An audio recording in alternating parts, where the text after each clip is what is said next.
Yuda, Ate Kea, aming nakapanayam kahapon at may ibinuking nga kay Donnie.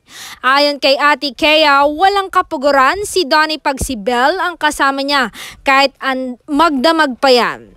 Hindi yan napapagod. Patunay nga lang yung Don Bill Day. Maagang maaga, nasa bahay na ni Belle yan. Una, good morning kapatid.